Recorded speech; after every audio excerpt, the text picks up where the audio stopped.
It's the Fulhamish podcast, your independent voice of Fulham FC. My name's Sammy James. Welcome to the show. Today, it is the Thursday Club looking ahead to Saturday's lunchtime game against Aston Villa at Villa Park. Could we sneak a win? Everyone had this down as a loss, and then classic football fan feeling 3 days out, I'm seeing reasons for positivity. Why after Saturday's struggle against Southampton? I'm not too sure, but isn't that the life of a football fan? I'm joined on the Thursday Club by Jack Collins. Hello. Hello, Sammy. How you going? I'm good. Kind of over the stress of Southampton. Incredibly stressful day. What a stupid little football club. Yeah, like ridiculous. I mean, I was actually spared this stress because I was in Sicily, which is a lovely place to watch a game, but we were having a long lunch for a stag, and so I was only getting the updates. And so I've watched it back now, but, at the time I was like, it is what it is. And then suddenly I looked at my phone and we'd won 2-1. And it was like, oh, that's great. Like, that's really, it was a really pleasant way to experience football. Like, this was what it must be like for people who just kind of watch it generally and are like, oh, interesting result the other day, but don't. And I was like, wow, that's really pleasant. I can see why people do that. But equally, I was there being like, imagine the celebrations in the away end must have been absolutely off the chain good. So swings and roundabouts, I suppose. But I was pleased with the way I managed to deal with the stress of Saturday. Weirdly, I still got stressed watching it back, even though I knew we'd won. Like, I was still stressed watching that first half in particular. Tough at times is probably how I'd put it. Just it's been so similar so many times all season where it's just a bit ponderous. We're going through the motions. Even though it wasn't Robinson on the left, it felt like the Sess and Iwobi partnership was kind of delivering much of the same. You thought that maybe Harry Wilson would come in and add a bit more directness, but that didn't seem to do too much. I've got to say that, and we didn't discuss this on the quick take, and it was discussed a little bit in the Monday podcast, but it's a bit weird that both times against Southampton this season, Marco's gone quite rogue. And I know that in both cases, there have been a few injury problems. But at the same time, did he disrespect Southampton both times a little bit?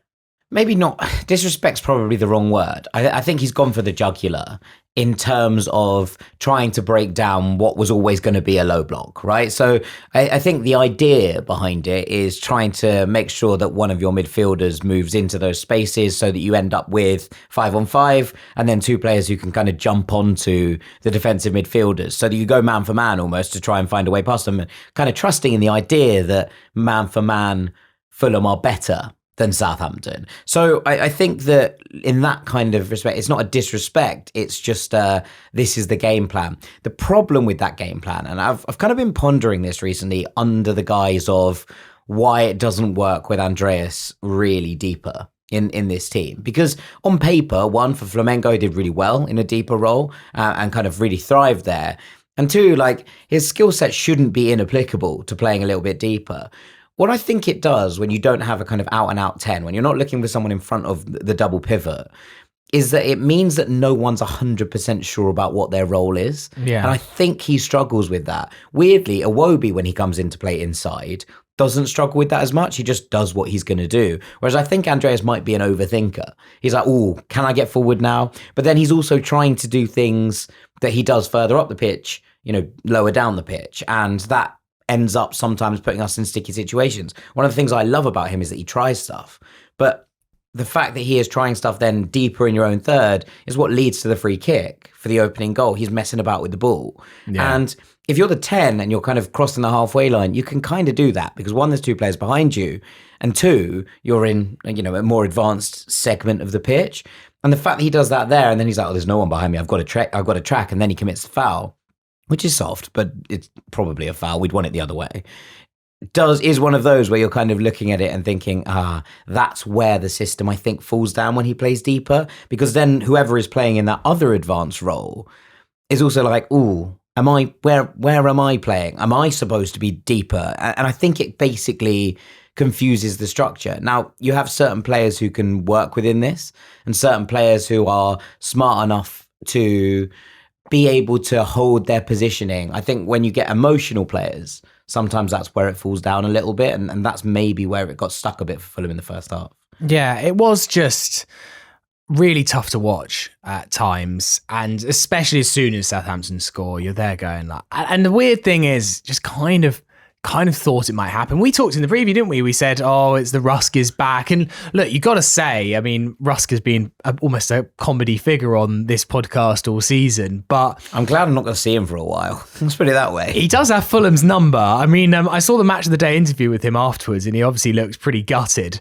Clearly, I mean, just lost in the 92nd minute, but he's organised that Southampton team well, and I don't know if they'd have stayed up with him, but my word, would they have got a lot closer. I don't think they're offensively minded enough, and I think he's come in to kind of stabilise the ship either time and basically be like, right, okay, stop shipping goals. Get in here and tidy it up. But the thing is, has happened. They had threats on the break. Yeah. Like, if the fact they were much more compact, they had players just on their own who worried us. Of course, but like I think the thing is that was a pretty decent Southampton performance and a pretty appalling one for Fulham in the first half in particular. Second half was obviously much better.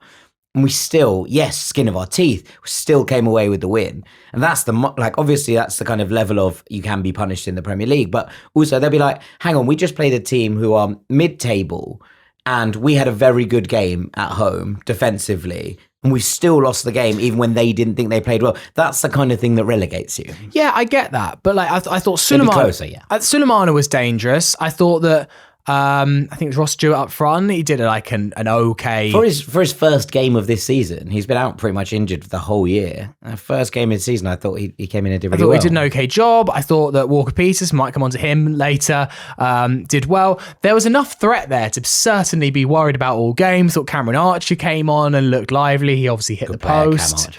And so...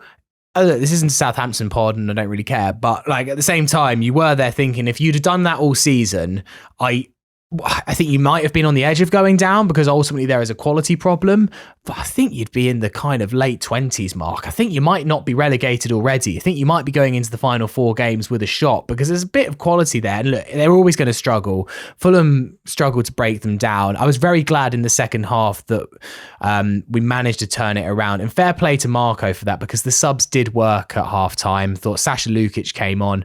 Maybe man of the match for me. I know that like Ryan Sessegnon will be man of the match because of what he did, but I thought Sasha was excellent. I thought he was the game changer, really, for Fulham. He completely controlled it. Tempo, vibe.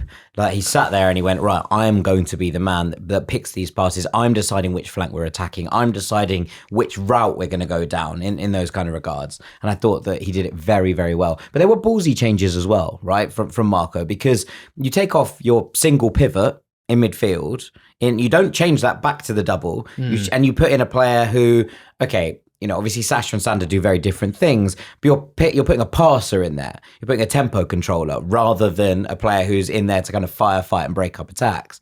And I thought that was smart, but also bold. And then you make these changes where you're, you know, basically running everybody in different kind of, it felt a bit NFL to kind of draw an comparison. You know, when you're like, you're just going to run these routes. Like, you know, you've got your quarterback and you're like, this is what we're going to do. That's what it felt like. It felt like being parked on the edge and Sasha basically calling it and everyone running predetermined routes to try and find ways to goal. And obviously it was frustrating before the goal went in. But I thought the decision to actually double down on, you know, having that setup where you've got players in the final third, considering you're now having to break down an even deeper block than what they started with, was a bold one, but one that obviously evidently paid off. Yeah. Want to come on to this email about Emil Smith-Rowe because he's my next topic from the game. Obviously, it was his goal for the equaliser. Yeah. He very nearly won us the game. It was a great save from Ramsdale to stop it being 2-1. Yes, indeed. Nathan Wriggleworth email said, "Hi, Fulhamish team, long-time listener. Though I confess I didn't listen to the post-Palace pod. No, I don't blame you for that. Second-time emailer. I wondered if you guys could give me your thoughts on the following stats/comments. Emil Smith-Rowe, his numbers this year so far are 6 goals and 2 assists in about 20 games. A goal involvement roughly every 2.5 games, around 91% pass completion. Morgan Gibbs-White has 5 goals and 7 assists in about 26 games. A goal involvement roughly every 2.2 games, around 80% pass completion. Phil Foden, 7 goals, 2 assists, around 18 games. Goal involvement every 2 games, around 88% pass completion." Morgan Gibbs-White has been hailed as many having a brilliant season, got his deserved England call-up and helped drive Forest to an excellent season.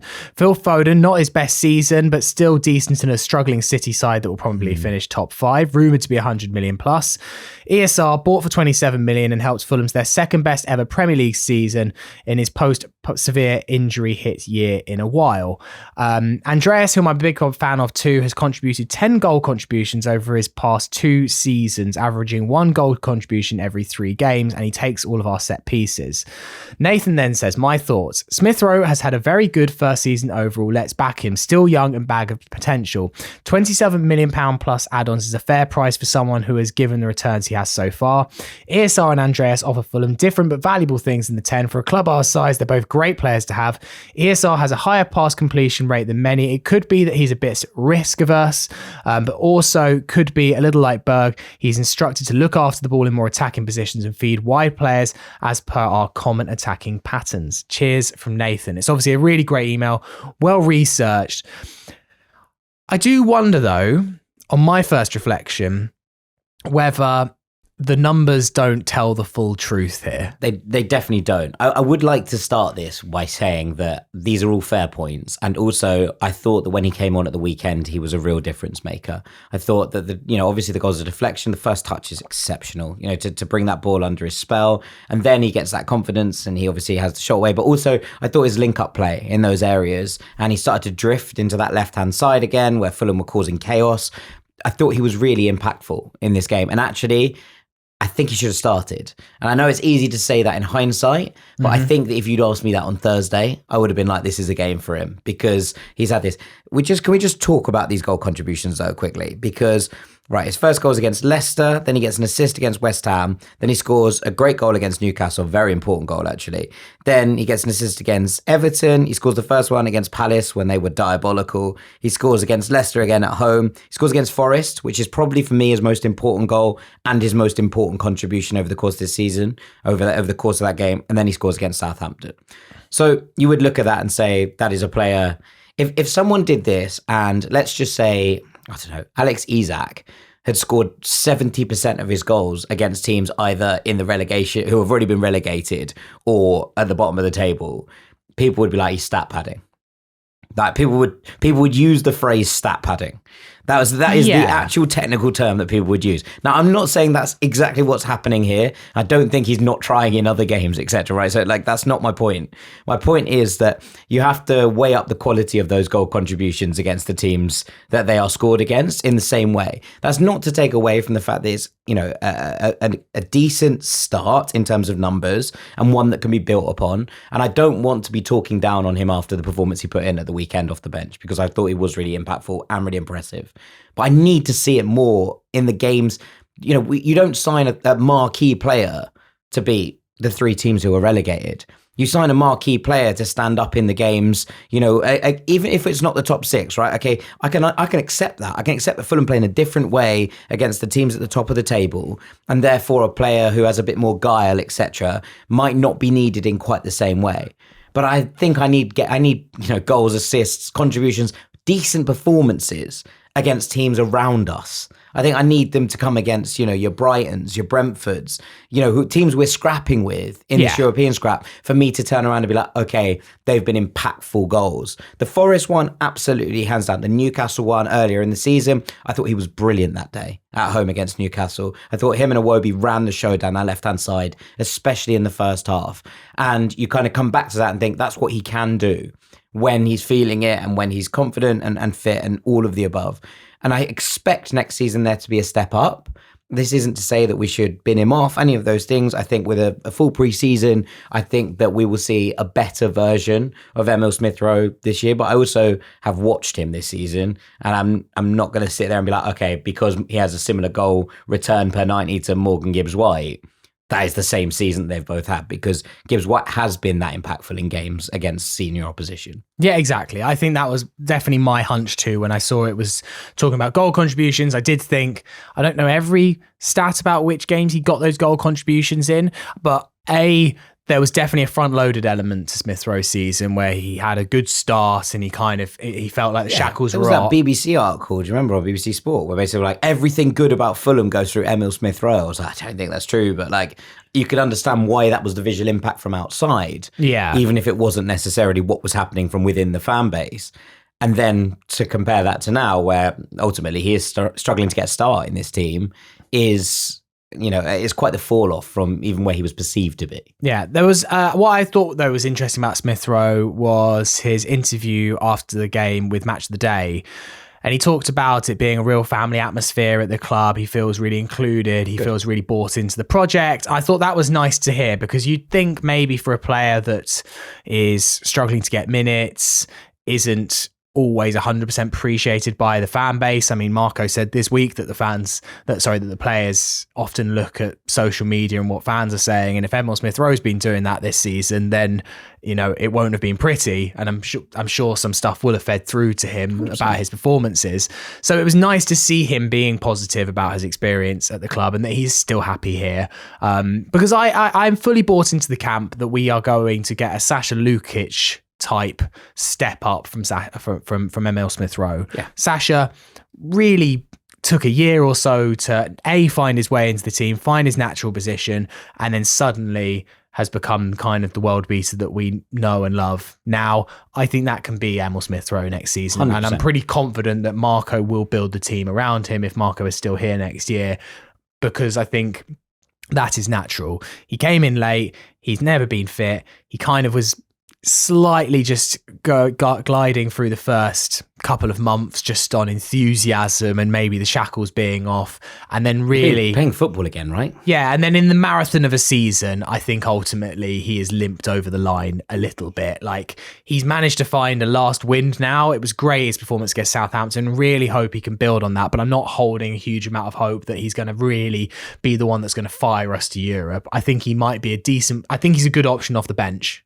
Yeah. I mean, look, if he can find that space in games, especially when Fulham are chasing it, I think there's a really nice, you know, place to be able to operate.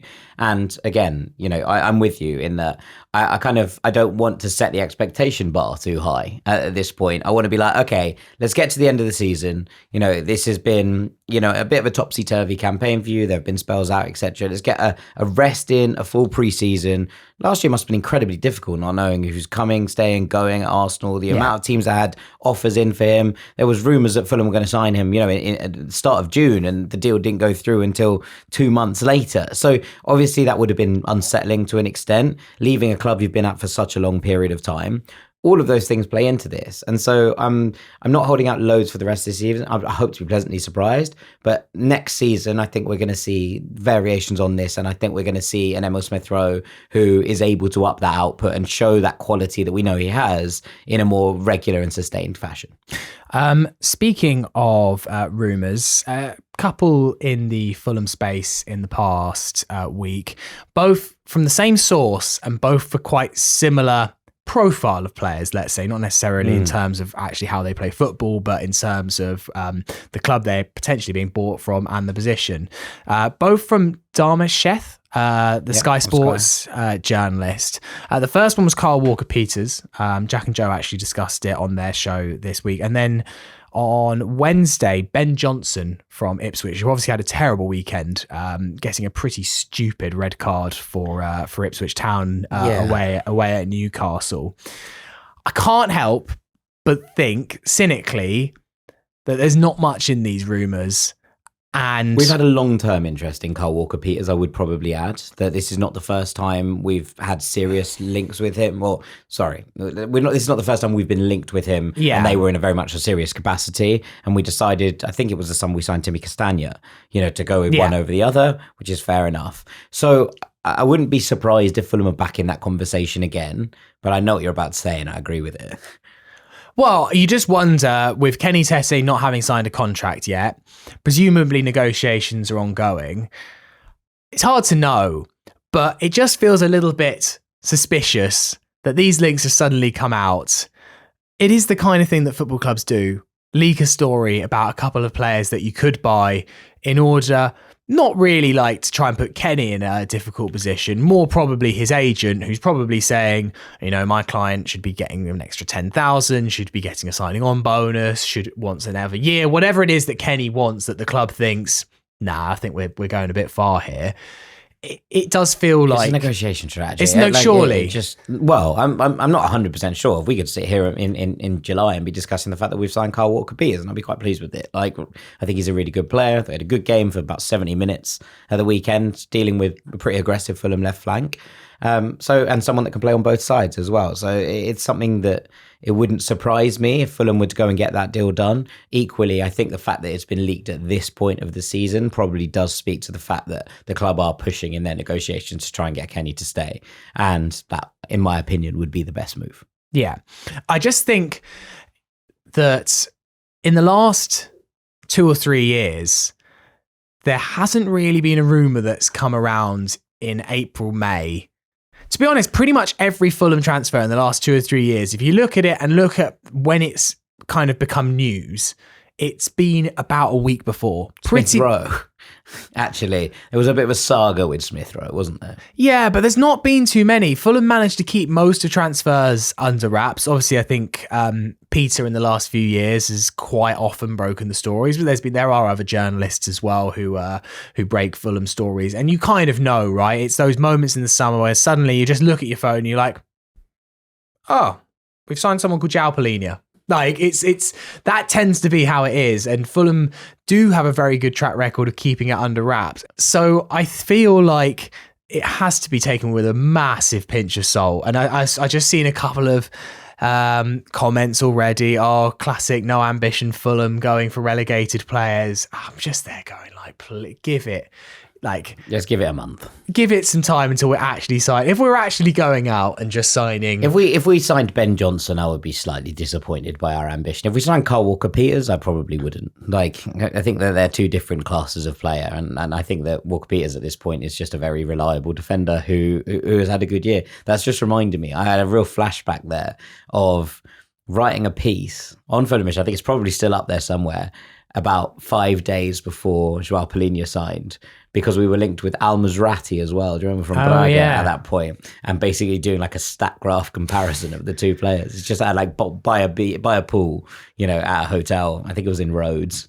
And I was like, yeah, I'm going to spend an hour writing this. And it was, so you're right though. That was a couple of days beforehand, and the Palhinha news had kind of come from nowhere. And then there was Wolves' interest, and then the deal was done. And as you say, they tend to be sort of open and shut within the space of a week, unless there is serious kind of opposition from elsewhere, and that's where you struggle to kind of get them over the line. Yeah, the only ones that I can think about where it's been a bit of a start. Yeah, you say Emil Smith Rowe, but I feel like there was also a moment where suddenly it was like Smith Rowe, and where they was linked really early on in the window, and then there was loads of teams linked, and then suddenly it's on to Fulham. The only ones that I can think of, I think Timmy Castagna ended up being a long saga. I think Fulham struggled to get that deal over the line.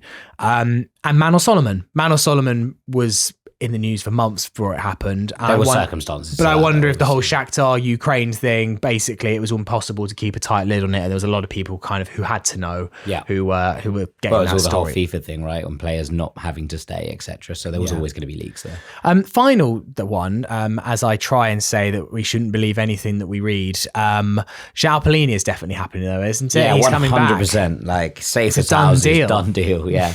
I'd be very surprised if João Palhinha left Bayern this summer. I think after it's been a bit of an injury ravaged campaign, which is weird considering he never really picked up. He had the arm injury, but that only kept him out for a couple of weeks. Like, he was pretty much constantly fit, and he's gone off to Bayern. And look, there isn't a perfect fit there. It's not a great environment. It's a bit like the whole Mbappe and Real Madrid thing. Obviously not on the same level, but they bought him they bought Mbappe 5 years too late. Like, it feels like Palhinha was desperately wanted by Bayern when they were in that space where they were like really lacking a defensive midfielder to play as a single pivot, and then companies come in and be like, I don't need to. I'm playing two in the middle there. I'm having two players sit in those roles. One of them is going to be Joshua Kimmich because he's just been, pretty much club captained by this point with Neuer out. And Goretzka's had a revival. And then there's Pavlovic coming through as a youngster. So there's a lot of competition in those midfield roles. And he's not been able to get the run of games or the run of form together to actually push himself into the picture, really. But having read his articles and his interviews and, the like over the course in both the German press and the Portuguese press, there is an element to him that I'm like, I don't think he's going to give up on that dream after a single year, especially with Bayern getting to, the Champions League quarterfinals, etc. I think he's going to push to be part of that team next year. And I think he'll stay for one more. I don't see it. Even if he was to leave Bayern, I just can't imagine it's back to Fulham. I just wonder if Fulham do have a relatively common track record of bringing players back. And I think that there is probably something in the idea of being like, all right, you tried it. Do you want to come home now? And I think that he was very comfortable at Fulham and that his family liked being in London. That we spoke about it a lot when we were talking about the rumours of him leaving. And if that opportunity is given back, then perhaps there is a chance you'd be like, actually, do you just want to just resettle and go again? I get the logic. I just doesn't feel like something that's going to happen. We'd love it. We'd all love to see Zhao back. But also, I feel like Fulham have moved on a little bit. Not to say that Zhao wouldn't start for us. Of course he would. But we've built a new midfield now. And whilst it would be a perfect opportunity, I just don't think it's necessarily it's still going to cost you, even if you're going to get a bit of a cut price. And yes, you could market it as, we basically made 20 million and made 20 million and got him back. Ultimately, that is still 30 million pounds that we could spend on somewhere we probably need more. And also, you're going to disrupt who gets dropped. You got Berger or you Lukic. Suddenly, one of them's a sub again.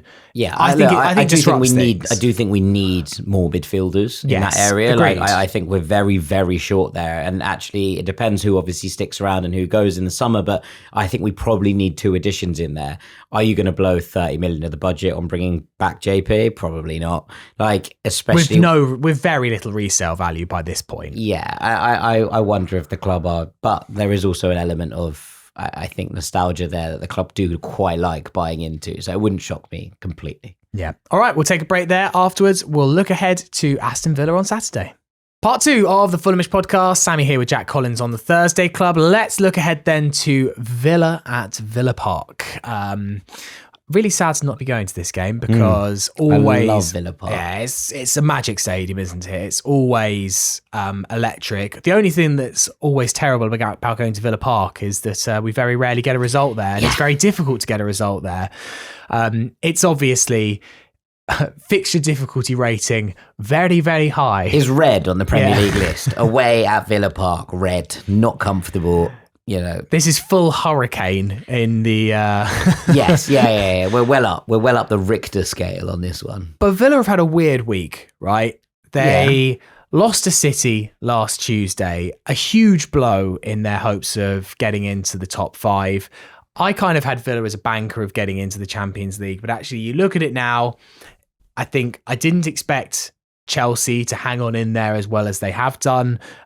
Forest, we'll find out. They play today. On Thursday, with their game against Brentford. I mean, from our point of view, come on, Forest. Fingers crossed. They're in a very difficult thing. And then obviously on Saturday, another blow for Fulham. We'll obviously come on to it. An absolute demolishing by Crystal Palace. A deserved defeat by a brilliant Crystal Palace. You can't take anything away from what was an outrageously good performance. Unbelievable. But their season's fallen apart a little bit, which obviously adds huge pressure for them on this game. This is absolute must win for them. Their season completely falls apart. Yeah, out of nowhere, the season's completely shifted in terms of, it's still been a great season in terms of the whole thing for Villa, right? Reaching where they did in the Champions League, getting to an FA Cup semi-final, all of these things are impressive within their own right. But I think that, just as we said, when the Palace game happened, look, Palace were better than us that day as well, 100%, that's a missed opportunity, not necessarily in terms of the result, in terms of the performance, right? Yeah. In terms of not showing up. I think Villa will feel the same in terms of, look, Palace have just had their number. In fact, I was looking back when we were discussing the start of this, and I was like, when was the last time that they lost at Villa Park? And it was the 30th of October, 2024, when they lost 2-1 to Crystal Palace. That was in the Carabao. In the Carabao Cup. So Palace have had their number. They've beaten them 4 times. Well, Or also- they're unbeaten, 2 wins and 2 draws across the course of this season. That's pretty damn impressive. Well, and on the last day of last season, Palace won 5-0 against Villa at Selhurst Park, I believe. Yeah, Glasner's got Emery's number, and not many people have Emery's number, right? Yeah. So there's that. Look, Villa also do owe us one. It's always important to remind them of this, that we helped them out hugely across the course of a couple of years. Beating them in the playoff final meant that their ownership left and they were taken up by a new group. Then we got rid of Steven Gerrard for them by battering them at 3-0 at the Cottage. And then, so basically, after all of that, I think we're owed a little bit by Villa at this point. I agree. There's always a chat about like we've got much to thank Fulham for. This would be a great time to repay it, lads. Yeah, it really, really would. So I was listening to the Jack and Joe show, actually, now on the podcast feed, which is hugely exciting. Well worth listening back to. Great news, boys. And Joe made an interesting point about the fact that it's 12:30 on Saturday. We know from experience what going to 12:30 games at the Cottage can sometimes be like, especially when it's against an opponent that's not that exciting. And I mean that they won't think going to see Fulham at home is particularly exciting. It's not a derby. It's not a blood thumper. It's not Manchester United or Liverpool coming down to Villa Park. It's Fulham at the end of the day. We know who we are. We've been squeezed in here by the Sky cameras because we haven't fulfilled our quota. Probably, yeah. You just wonder if you look at the results that Fulham have got and haven't got this season, right? And who would have expected Fulham to go up to St. James's Park and get a win? Who would have expected Fulham to do the double over Forest? Yeah. We've got unexpected results. We went to Anfield and got a point. All I'm saying is I've just got a weird feeling that Fulham might make this pretty nervy and edgy, and I don't personally see it being a home walkover. Now, famous last words, I could look really stupid here. Yeah. I've just got a weird feeling that we might just frustrate them.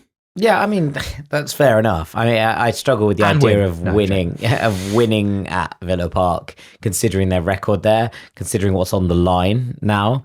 Weirdly, I'd have more faith in your idea if we lost us or dropped points against Southampton, right? Yeah. Like, and then the fact that we actually dug that one out is kind of un-Fulhamish, so therefore it would also be un-Fulhamish to lose here because Villa are by position in the table. But and now I what think we're on going paper, for a better side. So obviously we were on the win-loss. Yeah. Now we're on the loss, win-win. Right. That's good. Fantastic. Which obviously doesn't bode well for then the next 2 games after which that. is horrible, and include Brentford away, which so let's not go down that path whatsoever as far as I'm concerned. Anyway, the point being that I think the Villa Park will rise to this kind of occasion. I think it's the kind of place, and I think that they know now that they're right in the middle of this dogfight. I was with you. I thought that they would get at least a point, but they might beat City at the Etihad. I thought Forest would have dropped off more than they have by now. I thought that Forest would have just flipped off a couple of results. I thought that Chelsea would have dropped off more. I thought Villa were kind of a lock for maybe even 4th. It would have gone, Liverpool, Arsenal, Newcastle, Villa, City was how I kind of pegged it in my head. It looks very different to that now. And I think that they know that they're right in the middle of a dogfight. And this is the kind of home game that I think to a Villa fan, and I take the point that you're making that it's not that exciting in terms of a game, but I do think they will look at that and go, that's a team that can cause us problems. That's a team that have caused a lot of team problems. We need to be absolutely laser focused for this, considering the weeks that we've had. And that, I think, is maybe where I'm struggling with the idea that maybe Fulham can nip in and be like, hey, you didn't realise we were coming. I feel like this is the kind of game. The only thing I would say is the longer it stays at 0-0 or the longer it stays level or if Fulham were to take a lead, the more edgy Villa Park is going to become because they now know the significance that every result holds in this Champions League battle. And that is probably something that Fulham need to hang on to. I just feel like they might have extolled a lot of emotional energy in the past month. Yeah. You think about the games they've had. They had that epic against PSG where they got knocked out of the Champions League. Obviously, so nearly one of the best European comebacks of all time. They then obviously went away to City, and that was such a late blow, and that was a big game as well in the Champions League that they lost narrowly. And then obviously Wembley and like, we're talking, Villa are now on a different level in terms of the stature of club, but they don't go to Wembley all that often. And they haven't played beyond the third round of the FA Cup since 2015. So getting to a semi-final was still an awfully big deal for them. And they blew a huge chance to get to an FA Cup final. So the only thing I'm thinking is, like, yes, I get it. Like, it's not going to be a library at Villa Park. I'm not saying that. Of course, they'll be up for it. It is a big game, and it won't take them too much to get up for a big game. I suppose the question isn't that; it's how much is left in the tank. How much is left in it? Like, is in take the crowd out of it, and the crowd will be all right. Like, I think how much is left in the tank for the players. And that, I think, is the question. And obviously, Marcus Rashford's been ruled out for the rest of the season. Whether that's a blow or not, I think depends on who you ask. There are certain Villa fans who've been pretty angry over the course of the past month that Ollie Watkins has ended up dropped to the bench in big moments in the season. Kind of felt like he'd earned that, despite the fact his form's been a bit indifferent this year. So there's less options, I suppose, in terms of rotation. What Unai Emery does with his side in terms of the selection and how they play it, I think is going to be very interesting, because there will be tired legs. They've been a bit more defensively minded in the midfields that they've picked of late. And, that maybe is something that Fulham could look to potentially take advantage of.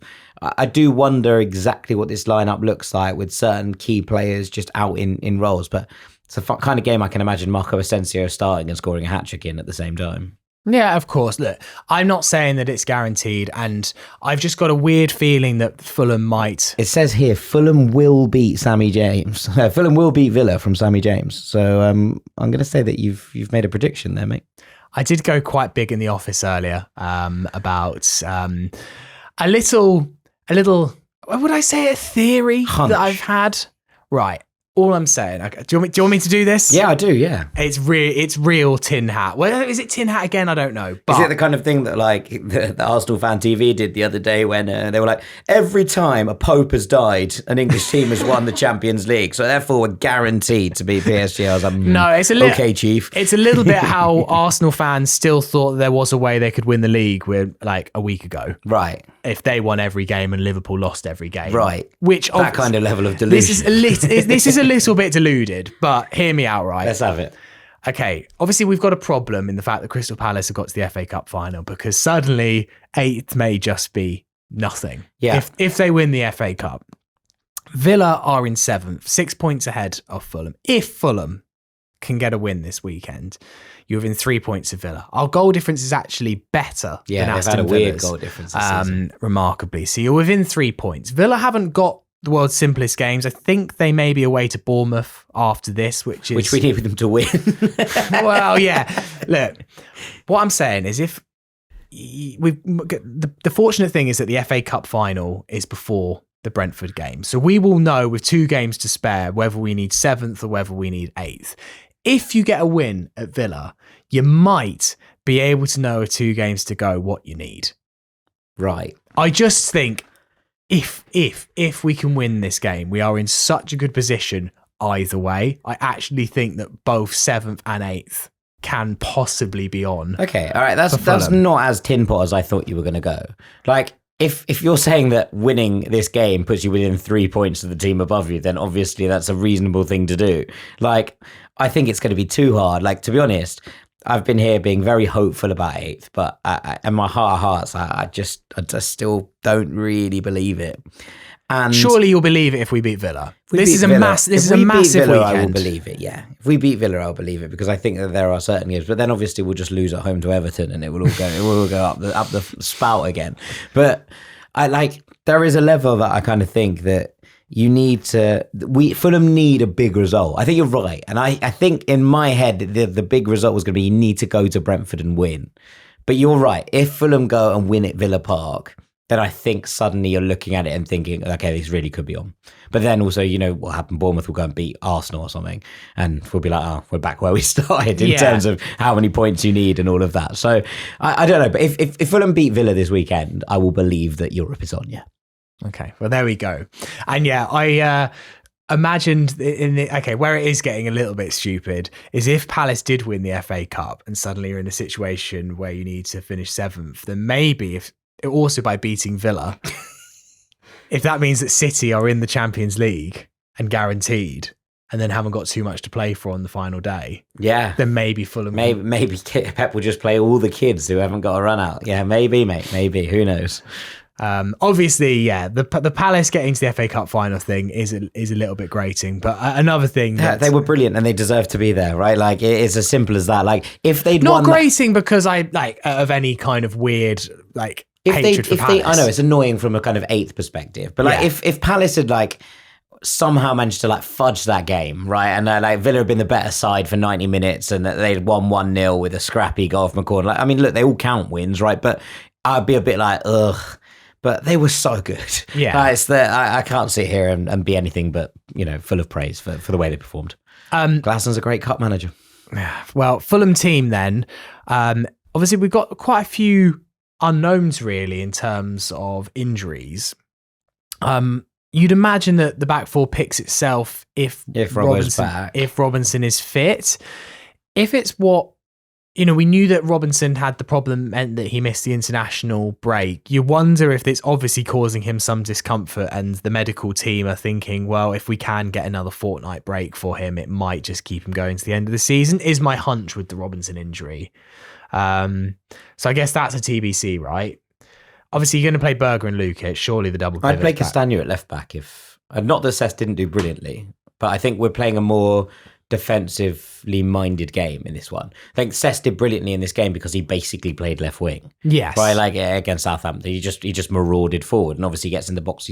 I think you want him as either playing further forward or as an impact player in this game, to be able to affect games. So I would start Castagna at left back if I was going to, if Robinson's out, and I think I would deal with it that way. He's comfortable. He's played there for Belgium multiple times. You wouldn't do Bassi left back and Cuenca in? No, I don't think so.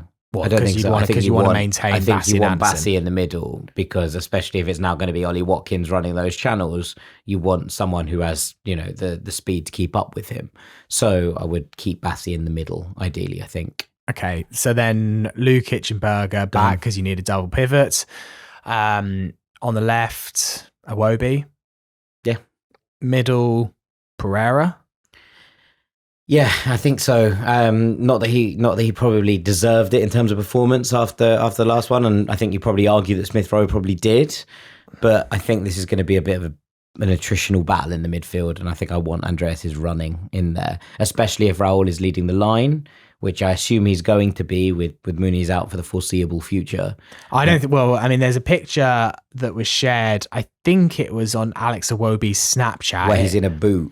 Yeah, well, the picture was supposed to be of Calvin Bassey in the dressing room, and then in the background of the photo, an eagle-eyed Snapchat viewer spotted Rodrigo Muniz in one of those protective boots. Yeah, if you had Rodrigo available for this game, you'd start him, and I think that you could then be a little bit more liberal with who you played behind him. But if it's going to be Raul, I think you want Andreas running in there to make it 4-4-2 when out of possession. And then what, Wilson right?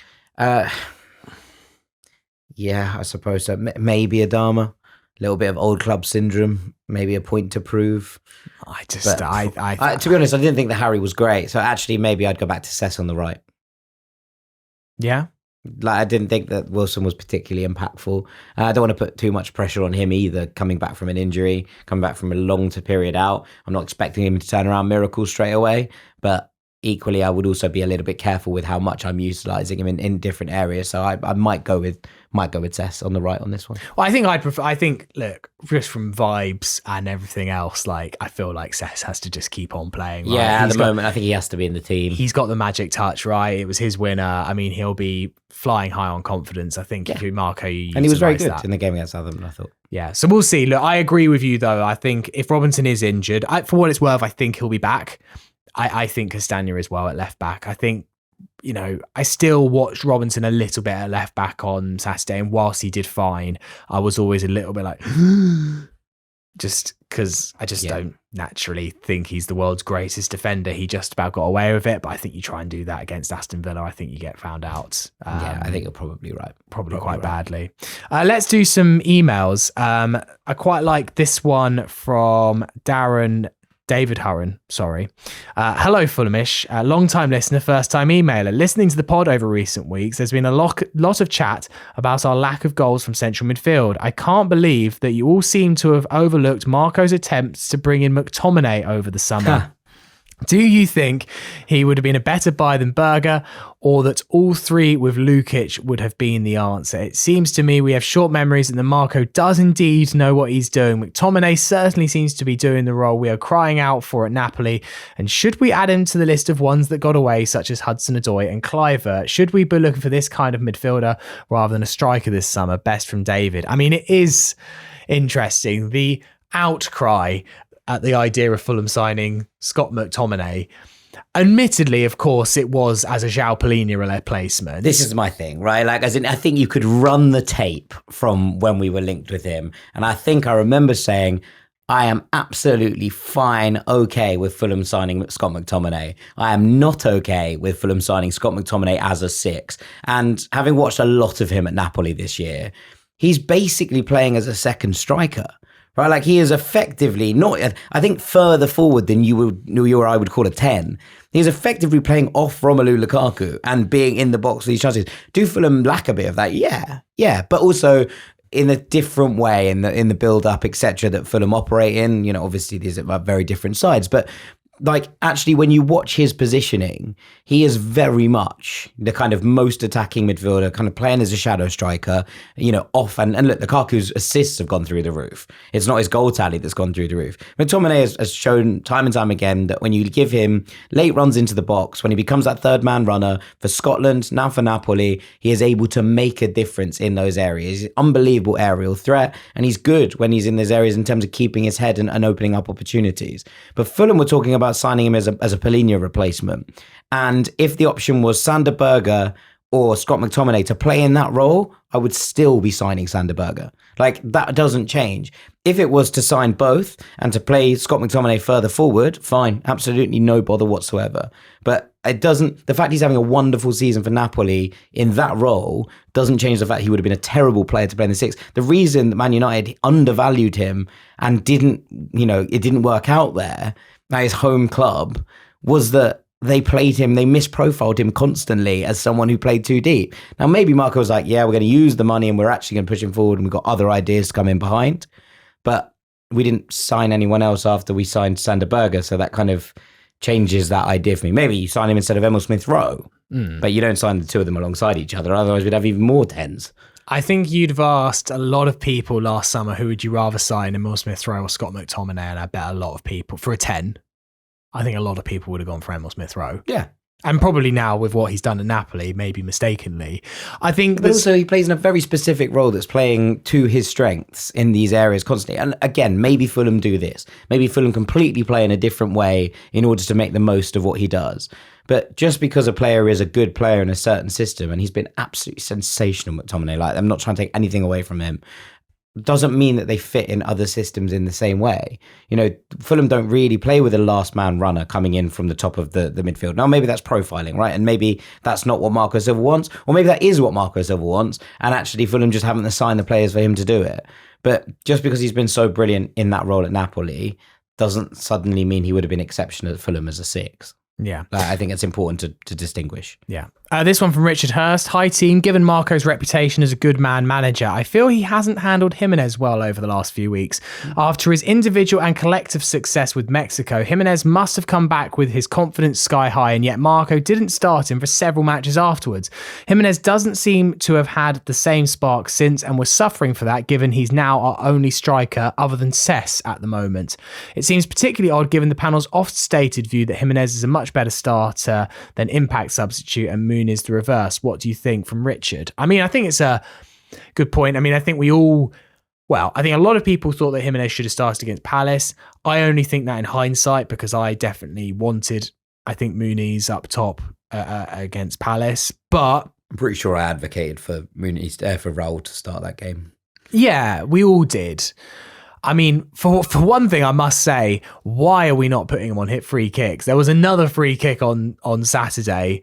I think Andreas took it and spooned it over the bar. Something like Do you remember that. when he went through that period where he Actually, hit the bar with every free kick? That was wild. Yeah, it was much more fun. At least now he just misses completely. I actually preferred it when he at least hit the bar. It gave you some sort of elements We of scored hope. a couple, didn't we?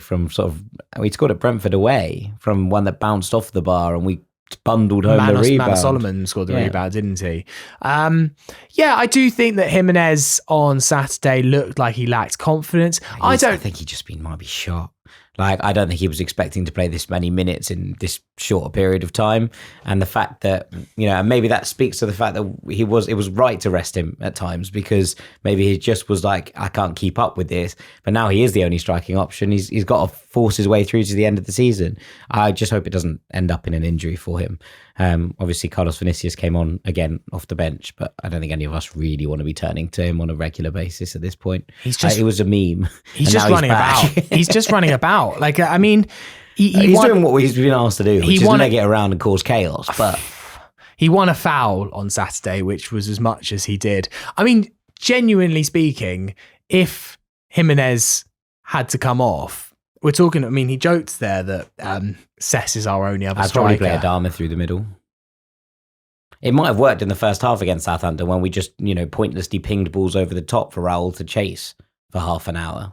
So that would have been, at least he would have gotten the end of them. Yeah. So you just wonder if you need someone in the box to finish a chance, at least Sess will do that. Yeah, I think he would go with Adama. I think that would be the option he would go with. Yeah. Thank you for the email, Richard. This is a really good point, and I agree with pretty much everything that Richard said there. Yeah. I liked this one from James Baker. Not really a question, just something he wanted to share. Dear Fulhamish, after 25-ish years following Fulham and getting to a few home games each season, that was my first away day. I currently live in Southampton, so it made it an easy one. I write mostly to thank the travelling fans for their good humour, sense of fun and commitment to the course. Of course, it helped that our boy got a late winner, but it made it feel like a special day. Come on, you whites, from James. Brilliant. Love that. Absolutely love that. I'm really pleased we've had a positive away story, because I was on the radio today and we have a text line on Sirius. Yeah. And the text line came in saying, "Hi Jack, picture of them in the away end at Craven Cottage from the derby. My first away day. What a day." And I was like, I'm not reading that text out. Thank you very much. That text can go in the bin pile. But that has made it better. That has given me my equilibrium for the day. So thank you very much. It was a good away end. I love away ends in the corner. I've determined. Leicester City the same. I think you can make a better atmosphere as an away end rather than if you're all kind of like spread out in a line, because I think the noise from both sides you want a kind of diamond. It's a bit like that at the bridge, actually, isn't it? Yeah, meets in the middle, and I think makes for a brilliant away end. Obviously, like, you'd think that actually that's surely not in the home club's interest to make it a good away end. Probably quite good at Fulham that we don't have some sort of corner situation. Then equally, like, my favourite away ends, and this is like really weird, are the ones where you get both, like the stand at the bottom on your own. Like, remember, like Oakwell, I used to love going to, Griffin Park, and you're having that whole, well, that was a bit chaotic because obviously it was a terrace. Yeah. Even like Loftus Road. Now it might have been because we just won at Loftus Road a lot. Yeah. But I've always quite liked being in the loft, like, and like in that bit and being like, yeah, let's do it. And there's that bit where you're, they're above you and below. I quite like those away ends, but I think you're right in terms of atmosphere. These ones are better. But even like Loftus Road is a good example where sometimes the upper tier's doing a chant and the lower tier's doing different chants because you kind of can't really coordinate it too well. But yeah, Southampton and Leicester have been unexpectedly good away. I mean, it helps when you win 2-1 and 2-0 in them this game. Roy Simmons, talking about the Southampton, says, I attended this game and read your comments pretty much as I saw it, unlike the Chelsea game. Pereira. Around me, there are a couple of antis shouting about set plays, etc. Regardless of who takes the kicks, we have no one reliable to get on the end of them, so a danger of pointing the finger in the wrong direction. How many do you reckon Mitro would have put home from his set pieces? A good few, I reckon. Yours from Six Man. Nice. I mean, I think this is probably correct. Like, there's only so much you can do, and I think that Fulham do try. We've seen it before, but like Kenny Tete getting across the front post and flicking it across, I think is something that Fulham try to do. And so, like, there's a lot of chat about beating the first man, etc. But if Kenny is held up within a wall of bodies or whatever when he's trying to get across to flick it on, then it's not necessarily on where you're aiming the corner or the free kick. That's not to say they've all been brilliant. They haven't. Like, the set pieces, I think generally still need to be of a higher requisite quality to actually create chances for players to actually go and attack them. But I think it's a fair point here that it's not all Andres. He has to have players to aim at. He has to have moving targets, etc. And if his only option that reliably gets on the end of a ball is Kenny coming across the front post, he's going to aim at the front post more. That is pretty much our only tactic, it feels like, from set pieces. And it does work occasionally, but you do look at Arsenal and the way they vary them all up, and they seem to have lots of routines. And Fulham's main is basically try and find someone at the front post who will flick it on towards the back post. And it worked. I think United, we scored from it. Yeah. I think Bournemouth at home, we did score from a corner. That was directly a front post flick, and it actually went in from Raul Jimenez. It's okay. That was a great corner. We scored against Brighton when Matt O'Reilly did us a favour from an Andreas free kick, yes, corner kick. There have been a few, but they're not as many as you would hope from a team that does have height in it in terms of Berger, Lukic, Anderson, Bassi in that areas. And Kenny being, the person that we know he is and getting that lift, you would probably expect a bit more from where Fulham have been in terms of players that can attack set pieces. Yeah. Finally, Mark Whittock, sorry. Hello, Sammy and Jack. As I write this email, thanks to Man United getting a very late point at Bournemouth, we now hold our own destiny to get to Europe. I say we will hold serve through the next 4 games and get there. I hope so, Mark. A thought on Sess, and love to hear your thoughts on this. Sess is such a wonderful player, and to me, his best quality is his football IQ. To me, it's off the charts. I disagree, though, with Marco playing him on the right. While I get the whole cutting in, and now it's on your stronger foot, that can work well with a player like Harry Wilson because he's a competent dribbler if the shot's not there. I've watched Sess now for a few years, and I don't think I'm going out on a limb to say that his one-on-one dribbling is not his strength, and probably at this point will be. He's a far better crosser with his left than anyone on the team, including Robinson, who is very wasteful with many of his crosses. And Saturday's game showed this, along with another game recently where him and Iwobi were interchanging. My long-winded point is, I think he's a far better asset to Fulham when he plays on the left rather than the right, because he picks the right pass or cross with his strongest foot. Thanks for the podcast. I'm a loyal listener from California. Europe definitely ours now for the taking. You can sense that Californian positivity. Yeah. Radiates I feel better about it now. That email was written in the sun. Yeah. Written on the Santa Monica Pier somewhere. Yeah. Exactly. I do slightly disagree, but I think that Fulham operates so much down the left in terms of chasing it down and actually whipping across from the byline, or Iwobi chucking back onto his strong foot, that I wonder if there is something that Marco is trying to set up slightly similarly from the other side, in that you have Castagna or Tete going down and crossing from deep, and then you have Sess coming inside to either shoot or tuck inside to go, close to whoever's playing up front, but Raul in recent weeks and if you are playing Andreas in the 10, then it gives him that space to operate and drift out wide where he can be dangerous. So I think that maybe what we're looking at there is just a player who's interchanging a little bit more and seeing that combination play. And so I don't think it's necessarily on a kind of, Sess should go out on the right hand side and then, try and hit the byline and swing it back in. I don't really think that's what he's being asked to do. And so when you're kind of looking at football IQ, what I want from someone with a high football IQ, and I agree on that point, is someone who's going to combine in those tight spaces. And I want him to have shooting angles on his left foot. So I do agree that his one-on-one dribbling isn't great, but I think that what they're trying to build is combinations around him in those pockets, in those triangles, to allow for Fulham to open up teams in a different way rather than constantly going down that left-hand side. The other thing is there that if we are continuing to build 50% of our attacks down the left, where do you want your best finisher? At the back stick? Because the ball's going to come across into those areas on a regular basis. And if Sess is our best finisher, which he might be at this point, then that's exactly what you want from him. You want him picking up those spaces in those areas so that he can score those goals.